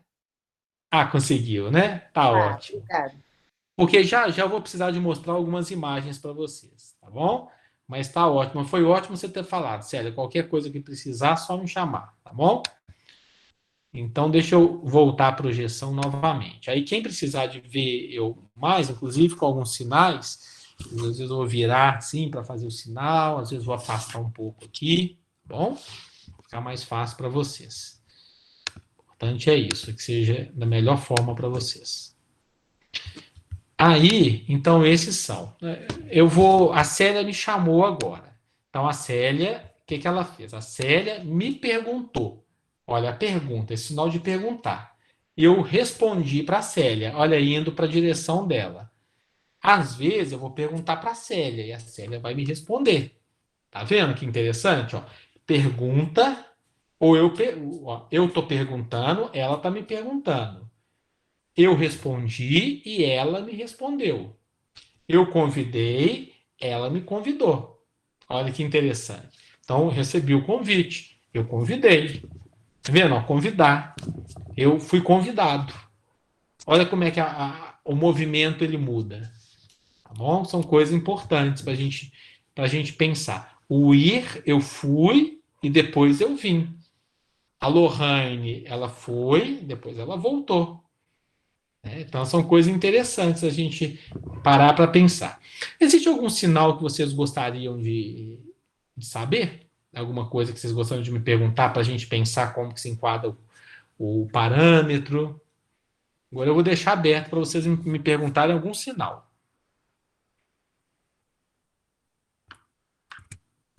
Deixa eu ir até vocês. Gostariam de saber algum sinal? Vou ver aqui. Gisele, é difícil. Engenharia agrícola, muito bem. Engenharia, aqui, ó. Engenharia agrícola. Engenharia agrícola. Bom? Esse é o sinal de engenharia. Sinal de agrícola. Bom, licenciatura em educação do campo, ó. Sinal feito por uma surda do curso. Esse é o sinal de roça, sabe? Então, aí usa aqui. É a mesma coisa, engenharia agrícola. Mais algum sinal? Sempre confundo sinal de pai e mãe, né? Ah, ok. Pai, tem vários. Pai, ó. Papai e mãe. Esse é o sinal de mulher. É o sinal de beijar a mão. Então, mulher, mão. Sinal de beijar. Isso, foi a Regiane que criou esse sinal. Licenciatura em Educação do Campo. É o L, né? Isso mesmo. Foi a Regiane. Tudo bem. Então, o sinal de pai é esse. É o P-A-I. Papai. Também o sinal de pai. Barba. Pai. Sinal de mãe. Né? Então, alguns fazem sim mamãe, né? Sinal também. Então, tem algumas variações. Por exemplo, a gente tem um colega do Acre, existem variações múltiplas. Eu fiz o sinal de viajar para vocês assim, ó. Viajar é esse. Mas no sul do Brasil as pessoas fazem esse, ó. Sinal de viajar, esse aqui, ó. A mão aqui, ó. Fazem esse sinal de viajar. Sinal de educação especial. Então, eu vou fazer no português uma educação especial ou educação inclusiva. Inclusão, tá bom? Então, você tem aí o sinal de ensino especial, educação especial, alguns fazem esse. Esse sinal de educação não é um sinal interessante, porque é um sinal de assim, ótimo, o Jonathan é uma pessoa educada, a Sandra é educada, né? Então, o que faz educação? Ensino especial, Sinal de religião, ó. É o R saindo aqui, religião, saindo do peito, ó. Religião. Aí você tem as várias religiões. Católico, evangélico, você tem os espíritas, né? Você tem diferentes religiões. O muçulmano, você tem os judeus, né? Então, aí você vai tendo as variáveis aí em termos de diferentes religiões. Vamos seguir um pouquinho aqui, então. Tá projetando para vocês, não tá? Tá certinho aí. Vamos seguir, então, agora, para as expressões faciais. É assim que a representação é Libras, expressões faciais. Você tem a expressão de raiva, você tem a expressão de fúria, você tem a expressão de repugnância, você tem a expressão de terror, de medo, você tem de riso, você tem de tristeza, você tem a expressão de medo. Então você vai criando, né? E essas expressões são incorporadas nos sinais. Aqui estão as configurações de mão. Vamos pensar nessas expressões com algumas questões importantes, por exemplo, o sinal de difícil. Só para vocês entenderem assim. Se eu falo assim, eu vou pegar um exemplo. Vou voltar para vocês. Vou pegar alguns exemplos aqui para ficar mais fácil. Eu falo aqui, por exemplo, eu vou pegar um exemplo aqui. Olha, tá lá o Jonathan. O Jonathan do Acre fala, o Jonathan, ele é bonitão. O Vinícius é bonitinho. O sinal de bonito é esse. Como é que eu faço bonitão e bonitinho? Alguém sabe me dizer? Isso. As expressões sociais ficam dentro do contexto da Libras. Particularmente, eu mais gosto. Ok, isso mesmo, Jonathan. Mas aí eu quero perguntar, o sinal de bonito é esse. Mas como é que é bonitinho e bonitão? Como é que é o sinal? Alguém tem alguma ideia? Deixa eu parar aqui para voltar para vocês, para a apresentação. Seria mais por expressão facial, Vinícius? Isso, Juliana. Muito bem. Tem a intensidade do sinal. Muito bem. Expressão facial, intensidade do sinal. Vamos lá. Célia, você tem ideia de como é que seria?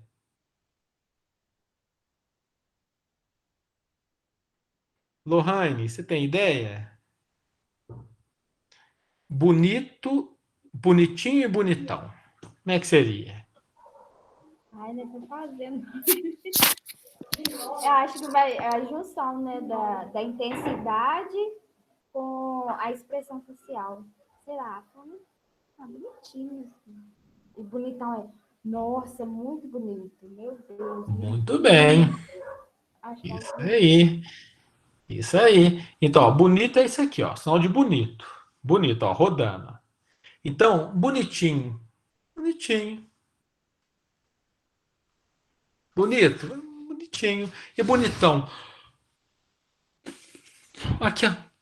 Ó, a bochecha. Aqui, ó. Então, você joga intensidade. É a mesma coisa, eu falo, ó, tem sinal de casa.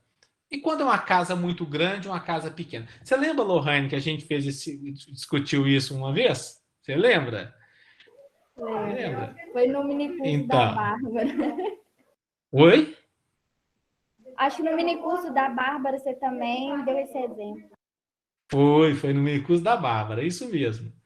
Então, olha o que acontece. Casa, é isso. Então, você tem aqui uma casinha, aqui, ó, a bochecha, ó. Pequenininho, ó. E uma casona, a bochecha. Aqui, ó. Casona. Muito grande, ó. Tá vendo? Aí você faz o quê? Você vai inflar a bochecha. Então, coisas interessantes a gente pensar, né? Eu comentei com vocês, então, vou agora projetar, sobre esse que está colocado aqui, esse sinal colocado aqui sobre a prova. Né? Então, se eu falo para vocês, por exemplo, difícil, o sinal de difícil é isso. O sinal de muito difícil. Aqui o sinal, a prova foi difícil, difícil. Não foi tão difícil, difícil. Então, o sinal de difícil. Inclusive, com o dedo assim andando, você tem aqui difícil.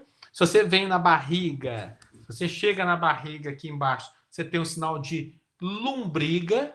Se você pega aqui na mão, minhoca. Se você pega assim, sinal de camarão, aqui ó, camarão. Então, tudo aqui ó, difícil, minhoca, camarão, na barriga, lombriga. Tá vendo? Então, a prova foi muito difícil, difícil demais. Né? Então, como é que é? A configuração da sua mão. A configuração da mão é essa aqui, o ponto de articulação, a testa. Olha lá, a testa. Tá vendo? E o movimento é da direita para a esquerda, olha lá. E se eu falo, a prova foi difícil, então a prova, difícil. Tá vendo? Difícil, a prova, difícil. Foi muito difícil, é como se fosse impossível, sinal de impossível, impossível. A prova foi, tá vendo? Faço esse sinal. E aí você tem as expressões faciais que são incorporadas aos sinais. Por exemplo, vai depender do contexto, sinal de alegre, ó. Alegre. Isso aqui não é alegre. Tá alegre, tô alegre. Não. Alegre, tô muito alegre. Tô muito alegre. Então você joga intensidade no sinal triste. Está muito triste. Você vai colocar assim tristeza. Você vai julgar no seu rosto a expressão de tristeza. Bom, hoje, eu tô cansado. Mas ontem eu estava mais relaxado. Então hoje, olha meu ombro caindo junto. Tô cansado, aqui ó, o cansaço. Ontem eu estava mais relaxado. Tá vendo? Então, tudo isso precisa de ter uma forma de expressão. As expressões faciais, elas falam muito para tudo aquilo que a gente tenta representar na Libras. Né? E aí, tem sempre essas formas da gente, né, tentar articular o movimento, construir ideias. Né? Em sala de aula, a gente está sempre falando. Você tem um nível energético, você tem um outro, você aumenta a energia. Né? Você tem a tabela, então a tabela periódica você tem, olha o que a gente fala, você tem as famílias, você tem os períodos, então você tem lá 18 famílias, você tem 7 períodos. Então o nosso corpo sempre fala alguma coisa, para quê? Para atribuir sentido, dar contexto. Por que nós, enquanto professores, quando temos o intérprete do nosso lado, a gente precisa estar próximo, não professor aqui, intérprete do outro lado? Porque o surdo precisa entender o professor e, ao mesmo tempo, entender o intérprete. Porque o professor usa artifícios de representação não visual, né, perdão, de representação visual, né, que não é só a fala, que ajuda o surdo a construir sentido. E o que o intérprete faz? Ele vai incorporando parte disso daí. Mas o intérprete muitas vezes não faz uma interpretação cultural, de trazer trejeitos do professor, movimento do professor. Ele está muito mais preocupado com o quê? Com a língua. Para pegar essa língua e colocar ali naquele contexto. Então ele faz muito mais uma interpretação linguística do que uma interpretação corporo-cultural. Né? Que são coisas importantes a gente pensar. Esse é um dos maiores mímicos que já existiu, já falecido, Marcel Marceau, um ótimo mímico. E junto dele, eu gosto muito de uma frase atribuída ao Leonardo da Vinci, que é: as mais lindas palavras de amor, elas são ditas apenas no silêncio do olhar, ou de um olhar. Num contexto, para vocês conhecerem um pouco mais, o primeiro livro que eu li voltado à educação de surdos foi o Grito da Gaivota, da Emanuele Laborit. Eu li esse livro 2 vezes. Terminei de ler uma vez, achei ele tão forte que eu tive que ler de novo. A mim emocionou muito o que a Emanuele Laborit coloca, porque ela é uma surda francesa, surda profunda, bilateral nos 2 ouvidos, né? E ela é uma atriz francesa. E ela uma vez disse, né, algo que me chamou muita atenção, isso está relatado no livro dela, que ela é surda, mas isso não quer dizer que ela não ouve, quer dizer que ela compreendeu que é surda, que ela sabe que é surda, que essa é uma identidade dela, é isso aqui, ó. Ela tem essa identidade de surdo, olha aí a identidade do ouvido nessa imagem que eu trouxe. Então ela entende que ser surdo é estar num espaço que precisa de construir imagens, formas de representação, tudo pelo campo visual. Seguindo um pouco, ainda para a gente já fechar, o conhecimento sempre está nas nossas mãos e a ação. Aquele vídeo que eu passei para vocês da empatia, que é um sinal que eu mais gosto, esse sinal aqui, ó, só para ficar mais fácil para vocês verem, sinal difícil de fazer. A primeira coisa que você tem que ter é empatia. Para você compreender o direito do outro, compreender a sociedade diversa, a importância do acolhimento deles na sala de aula, o respeito à diversidade, o respeito às diferenças, o acolhimento a essas diferenças. Isso é fundamental para a gente, né? Entender que a gente vai estar sempre aprendendo mais. Hoje eu tive a sorte de vocês me perguntarem sinais que eu sabia. Vocês poderiam me perguntar sinais que eu não conhecia, mas não teria problema nenhum. Seria uma oportunidade para a gente aprender junto, né? E quando a gente começa a olhar para a educação de surdos, a gente tem que primeiro compreender o desafio que eles colocam na gente do ponto de vista humano, né? A gente se torna uma pessoa melhor quando a gente olha para a diferença e compreende que ela faz parte da nossa vida, inclusive com as nossas diferenças. E ao pensar sobre isso, essa é a caminhada que a gente está nela, né? São os caminhos e descaminhos e os desafios a enfrentar. Como diz a Maria Tereza Egler Mantuan no livro muito interessante, que é a inclusão escolar, o que é, por que e como fazer.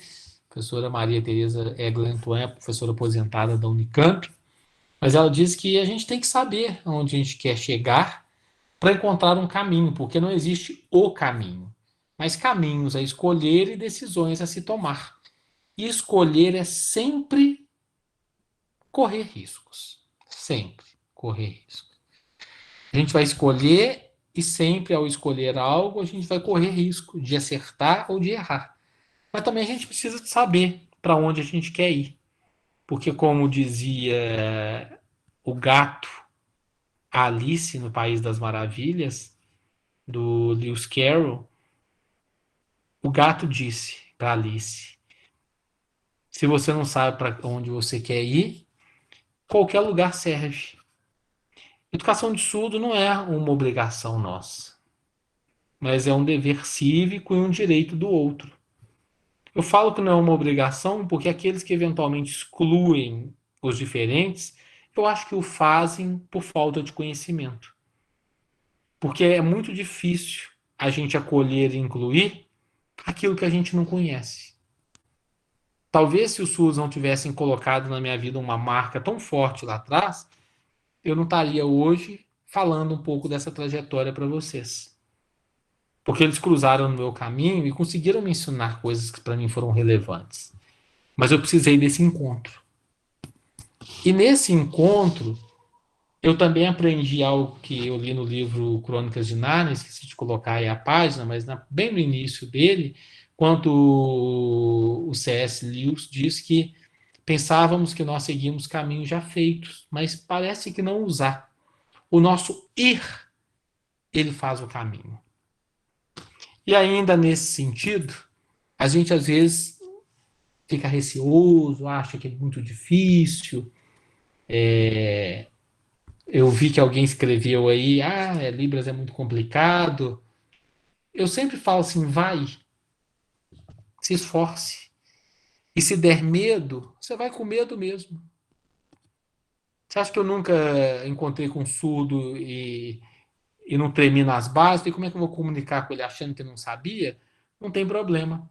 O que eu percebi é que o surdo que entendia o meu esforço respeitava e acolhia o meu esforço. E nunca pare de aprender, porque a vida ela nunca vai parar de ensinar para a gente. Uma outra mensagem, ainda que cada nota tenha seu tom, somente juntas elas fazem uma música. Também eu compreendi isso porque no momento que eu busquei associar a minha ação enquanto professor, que fui professor de ouvintes por muitos anos em Belo Horizonte, na educação básica e no ensino superior, eu começava a aprender a levar para a sala de aula e entender as marcas que os surdos tinham deixado na minha vida. As marcas de uma compreensão de um mundo que é diferente, que é complexo, num mundo que muitas vezes a gente vive centrado e fechado nele, mas que é uma bolha, e que essa bolha tem que ser furada. Ela precisa ser furada. E ela precisa da gente para ser furada. Ela precisa do nosso querer. Por isso, se tratando de Libras, a gente nunca vai saber tudo. A gente vai estar sempre aprendendo alguma coisa.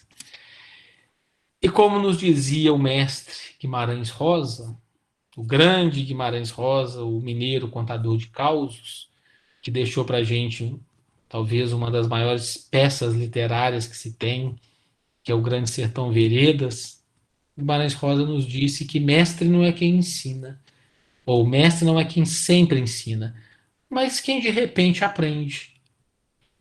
Mas a gente, quando aprende, a gente se encontra também muitos desafios, muitas pedras no nosso caminho. E nesses momentos, a Adélia Prado nos ensinou que, de vez em quando, Deus nos tira a poesia. Eu olho para a pedra e vejo pedra mesmo. O Carlos Drummond de Andrade, esse não está aqui, mas eu vou contar, ele disse uma coisa importante também em seus poemas. Ele disse que, para não se amar, existem vários motivos. Agora, para se amar, existe apenas um. E este deve prevalecer. Eu já encontrei com várias pessoas, inclusive eu fui uma delas, que num determinado momento entendi, mas Libras é muito difícil, não é para mim, não. Não, eu sei que é difícil. Eu sei que é complexo. Mas para eu desistir existem vários motivos. Agora, para eu permanecer, existe apenas um. E ele precisa de prevalecer. Ele precisa de estar presente na minha vida. Então, hoje, quando eu busco aprender a Libras e conhecer um pouco mais, eu busco fazer dela parte da minha vida, porque eu entendo que pessoas que passarão e que passam pela minha vida, e que passaram e que ficaram na minha vida, são pessoas que dependem da Libras para interagir comigo, para compartilhar a vida comigo, para compartilhar a amizade, e para que eu possa compartilhar a minha vida, a minha amizade com essas pessoas que são exatamente igual a mim, com uma pequena diferença. Utilizam uma língua que é diferente da minha, que é a língua de sinais. E que eu também não me furto a aprendê-la, porque eu acho que essa é uma forma de respeitar aqueles que convivem comigo e que dependem dessa convivência, seja no campo do ensino, seja no campo da amizade. São pessoas que dependem de um conhecimento da língua para que a gente possa encontrar as culturas e compartilhar um pouco de tudo aquilo que eles têm para me ensinar e que, eventualmente, eu também posso ensinar a eles ou a elas. E aí, a Cidinha Araújo também escreveu algo muito bonito, que eu finalizo aqui para vocês, quando ela diz que é na imensidão do meu silêncio, e na imensidão do meu silêncio, eu sou apenas aquilo que sinto e que poucos podem ver. Eu quero dizer que, para vocês, a tristeza do silêncio, a tristeza da escuridão, ela pode ser tirada por nós quando a gente busca fazer da escola um espaço de acolhimento, de respeito, de construção da diversidade, de entendimento. E colocamos essas pessoas não como diferentes, mas como mais um naquele espaço, com direitos, protagonismo. E se nós, enquanto professores, enquanto formadores de professores, ajudar a todos pensarem assim, nós vamos construir uma sociedade um pouquinho melhor do que a que nós temos hoje. Claro que não vamos construir uma sociedade perfeita, porque isso demanda tempo. Mas a gente vai ter avançado e feito a nossa parte dentro daquilo que foi possível. Então, enquanto professores, a mensagem que a gente tem que deixar é que, numa sociedade que ainda é feita para iguais e não para diferentes, ser diferente é um direito de todos. Porque a condição do outro, ela precisa ser respeitada por nós e a nossa condição respeitada pelo outro. Em uma sociedade que abarca a diferença, que entende a existência da diferença, não torna ela invisível e que faz dela parte de todas as nossas práticas de ação, de formação, de interação. Então, esse talvez seja o meu grande desafio enquanto ainda um formador e no momento que eu trago aqui para vocês pensarem um pouco todas essas questões. Com isso, eu deixo a cada uma e cada um de vocês o meu muito obrigado.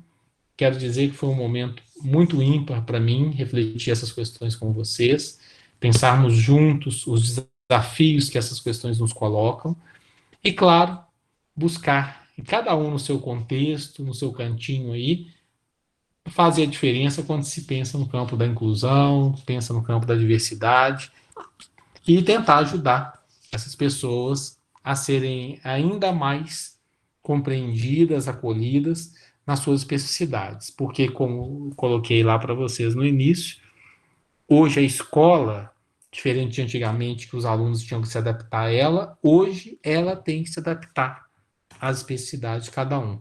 E como a escola somos nós precisamos de aprender a fazer da melhor forma essas adaptações para que essas pessoas se sintam acolhidas nesse espaço. Bom, com essa fala final, eu deixo aqui para vocês o meu obrigado e abro para a gente conversar um pouquinho, né? Oi, professor Vinícius. Obrigado, Sandra, pelo retorno. Oi, Gostaria Andressa. de agradecer pela oficina incrível, sempre inspirador estar em alguma palestra sua, algo do tipo. Sempre traz contribuições interessantíssimas, sou super suspeita para falar, mas eu acredito que todo mundo tenha se sentido bastante contemplado e aprendido muito aqui. Eu agradeço em meu nome e em nome do GEPFOR também por você ter aceito estar aqui hoje. E agradeço também a todo mundo que esteve aqui participando desse momento muito rico de conhecimento. E como o professor Vinícius falou, temos aí algum espaço para as perguntas para quem desejar fazer. E só mais um lembrete, eu mandei aí no chat a lista de presença, eu peço para todos os participantes preencherem, por favor, tá? Obrigada. Bom, de toda forma, deixo o meu contato a vocês também, tá? Novamente coloco aqui no chat. Sintam-se à vontade, estou sempre à disposição, dentro das minhas possibilidades, né? Para atender vocês, para interagir, para aprender com vocês. Eu sei que muitos de vocês têm também bastante a me ensinar, e aí eu me coloco à disposição porque eu sou um sujeito aprendente. Eu estou nesse processo e não estou dizendo isso querendo ser humilde, não, pelo contrário. Porque se eu soubesse tudo, certamente eu teria muito mais coisa para dizer a vocês. Mas eu estou num processo ainda de imersão, de reflexão, de ajustes e desajustes. Então, essa é uma caminhada que eu tenho vivido, a qual eu compartilho um pouco com vocês, né, sobre o significado que ela tem na minha vida. E, claro, por isso, eu fico muito honrado em poder interagir com várias pessoas, né, nesse sentido, em especial com as pessoas que estão mais próximas, a Sandra, a Lohane, que a gente está junto, aqueles que são os meus alunos, né, aqui na universidade, a Juliane, temos aí a Maiara. Para mim é um grande privilégio a gente ter essa possibilidade de troca. Em breve, a Maressa também fará na licenciatura em Química, a Andressa, que já foi minha aluna, que a gente tem a possibilidade de interagir com muitos trabalhos, com muitas experiências, e vocês, né, que tiveram a possibilidade de estar aqui, a Célia, que hoje está na universidade cursando a pós-graduação, já no doutorado em Engenharia Agrícola, a Ana Karina, licenciatura em Educação do Campo, o Jonathan está lá no Acre, a Roberta lá no Rio de Janeiro, junto com a Andressa, né, Roberta? A Gisele também. Então, quero dizer para vocês que foi uma grande alegria. Obrigado, né, pela presença, e tendo o meu contato, eu estou sempre à disposição para estar junto de vocês, né, sempre que for preciso. Tá bom? Como já são 9 horas, eu sugiro que a gente não prolongue muito, né, que a gente também vá descansar. Ainda temos uma sexta-feira para fechar a semana. Tá bom? Gente, obrigado por tudo. Um grande abraço. Foi um prazer estar junto com vocês. E obrigado pela possibilidade de algumas reflexões.